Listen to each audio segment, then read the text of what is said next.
Un beau plateau sportif, un nouveau site, une météo clémente, un public au rendez-vous, tout était réuni pour une 25e édition des IS réussie. Sportivement d'abord, les organisateurs ont concocté un tableau de haut niveau à peine entaché par les forfaits de dernière minute de Kuznetsova et Ivanovic. La finale entre les numéros 1 françaises et allemandes, Marion Bartoli et Andrea Petkovic, était alléchante, malgré son épilogue tronqué par l'abandon sur blessure de la tricolore.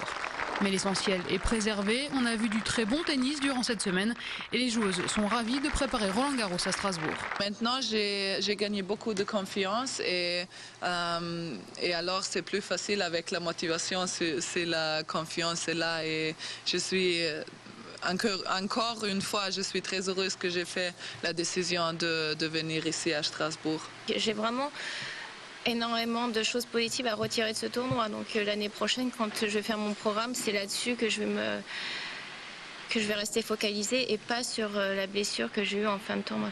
Rapide, la terre battue des internationaux de Strasbourg a séduit car elle rappelle celle de Roland-Garros, un bon point pour l'avenir.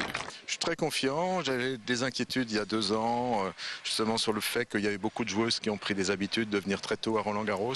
Aujourd'hui, plus le temps passe, plus je vois que les efforts qu'on a faits pour les rassurer sur la qualité de l'accueil et surtout sur la qualité de l'entraînement et de la préparation pour Roland-Garros, que ces investissements-là payent. Et donc, oui, je suis très confiant pour l'avenir et ça ne fait que décupler l'ambition que j'ai de faire un très grand tournoi. Le déménagement du site Ovaken après de longues années à Haute-Pierre était au centre de toutes les attentions. Le nouveau cadre plus prestigieux, plus spacieux, plus accessible est plébiscité à la fois par les joueuses, le public et les partenaires. La configuration du site près du Parlement européen, c'est très sympathique et ça change un petit peu de la formule historique. C'est centre-ville, c'est facile d'accès, c'est pas perdu, c'est à côté de tout. C'est l'idéal. C'est plus sympa d'avoir le Parlement et la cathédrale derrière. Haute-Pierre, c'était pas très pratique. Je pense que ça me dérangeait pas beaucoup Haute-Pierre. Bon, maintenant c'est vrai que c'est beaucoup plus accessible par rapport au centre de Strasbourg. Je pense que ça doit ramener plus de monde aussi, que c'est peut-être aussi un des buts. Effectivement, jeudi soir, le tournoi a affiché 16 000 entrées, soit autant que le total d'entrées en 2010. Le tennis féminin séduit donc de plus en plus et la fréquentation des tribunes participe aussi à l'ambiance chaleureuse du tournoi.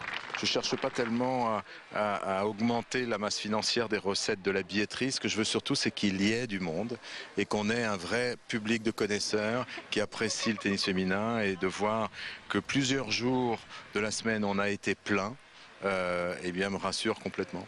Les internationaux de Strasbourg version 2011 sont donc une belle réussite. Mais la partie n'est pas encore gagnée. Dès l'an prochain, les IS espèrent atteindre l'équilibre financier tout en continuant à attirer des joueuses de qualité.